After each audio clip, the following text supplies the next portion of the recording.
vamos a hablar del segundo tema de la base de la institucionalidad, que tenemos que nombrar lo que, lo que es la familia y lo que son los grupos intermedios, ¿ya?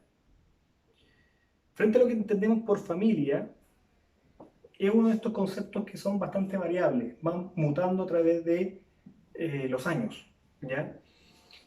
Por lo tanto, incluso lo nombramos en su oportunidad en el primer semestre, es que cuando estamos frente a un concepto que la ley no lo determina o no nos indica un concepto o una definición, es porque básicamente puede ser, de una de las grandes formas, es que sea un concepto variable, ¿ya? Es un concepto dinámico que se va transformando a través de los años. Por ejemplo, ¿qué entendemos por bien común? Bien común tampoco es un concepto que está entregado en las leyes. Familia también, ¿ya? Incluso en la nueva ley de matrimonio civil tampoco nombra lo que se debe entender por familia.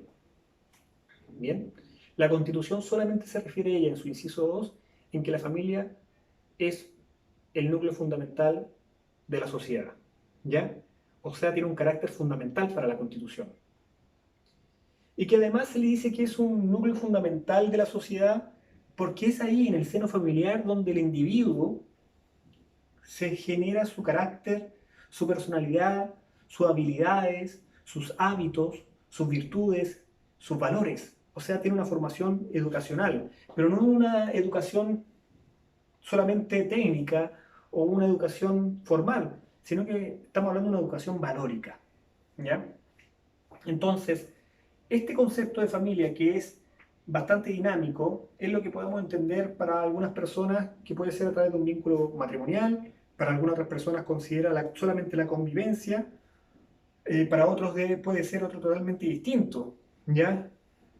Puede que ustedes tengan tres compañeros de afuera de la región y que estén estudiando en esta región y ellos vivan juntos, compartan un mismo techo y ese mismo techo para ellos se consideran una familia, ¿entienden? Es dinámico.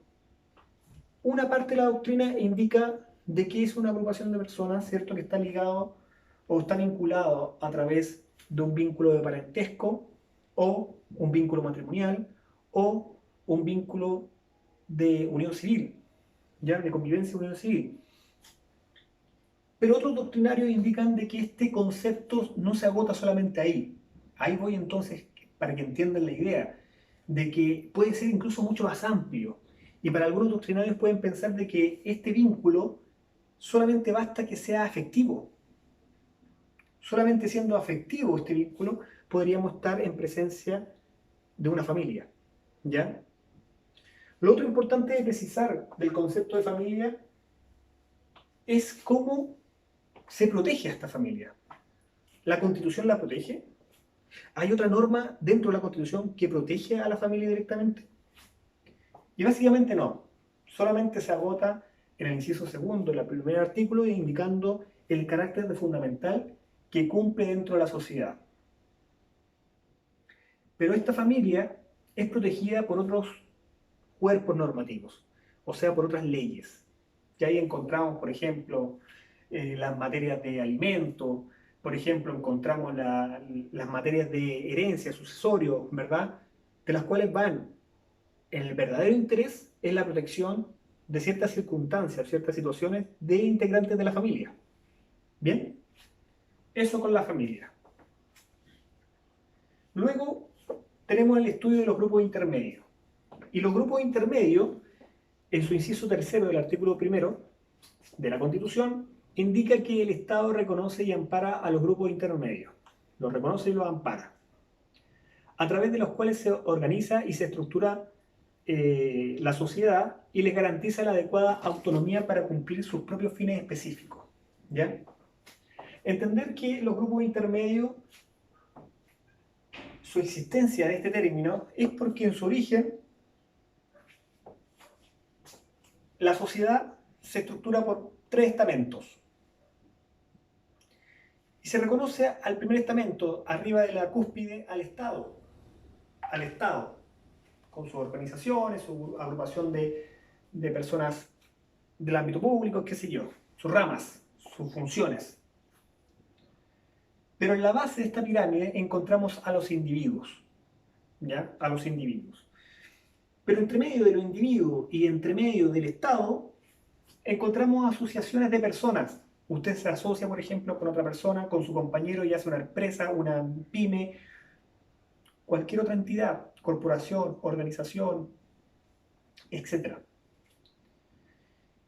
Y esa asociación de personas de carácter permanente y que además tiene fines lícitos, o sea, reconocidos por el derecho, esas agrupaciones ya están entre medio entre el Estado y los individuos. Y ahí está la explicación de estos grupos intermedios. Esto que acabamos de decir, este reconocimiento real de los grupos intermedios, es lo que se explicaba también cuando vimos en el semestre pasado la existencia o cuál era la naturaleza jurídica cuando hablábamos de las personas jurídicas. Ya hablamos de 4 teorías. Teoría de la realidad, teoría de la ficción, teoría del patrimonio colectivo y el patrimonio de la afectación. Pero básicamente lo que postulaban, los que apoyaban, los que defendían la postura de la teoría de la realidad, o sea, que existía, que tenía una existencia real la persona jurídica, indicaban esta razón, de que la Constitución reconocía a estas personas jurídicamente a través de que son grupos intermedios. ¿Ya? Recuerden que quien ganaba la posición cuando estudiamos esto es que la doctrina militar apuntaba, o mejor dicho, el Código Civil apunta a que es una teoría de la ficción, ¿ya? De la ficción. Porque en ese artículo, el 545, en su oportunidad cuando lo analizamos, se indicaba de que la persona jurídica era todo ente ficticio, ¿cierto? Y bla, bla, bla, todo lo que seguía el artículo. Bien, pero sigue siendo interesante la postura, ¿verdad?, del reconocimiento de la constitución de estos grupos intermedios que quedaba obviamente en la parte media entre el Estado y los individuos. Bien. Entonces, características son asociaciones de personas de forma permanente y además tienen un fin lícito y el Estado les asegura un reconocimiento si están bien conformados estas asociaciones de personas, estas agrupaciones de personas a través de mecanismos que la misma ley les señala, si están bien constituidos, tienen reconocimiento, el Estado los reconoce, tienen existencia.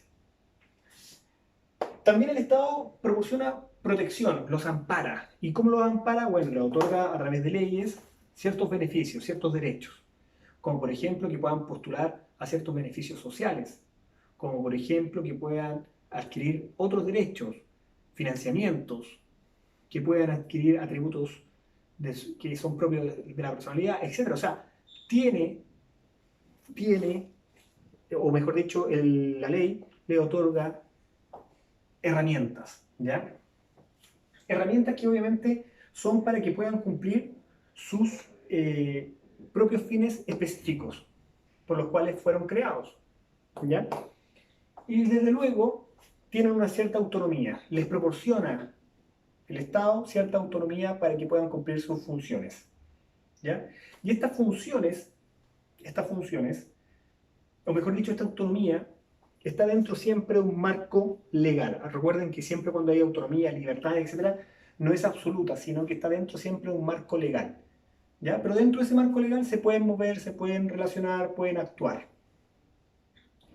Y es aquí donde se inserta un principio importante, que es el principio de la subsidiariedad del Estado.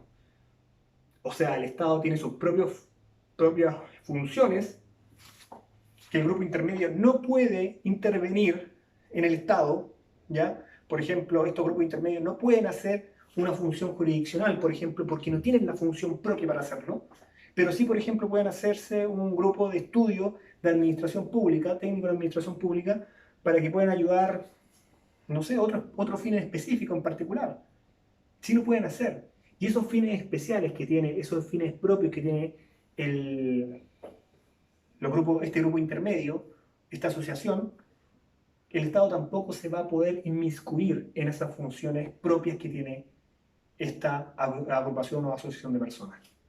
¿Ya? El Estado tiene sus funciones, y también tiene sus funciones el propio grupo intermedio, ¿ya?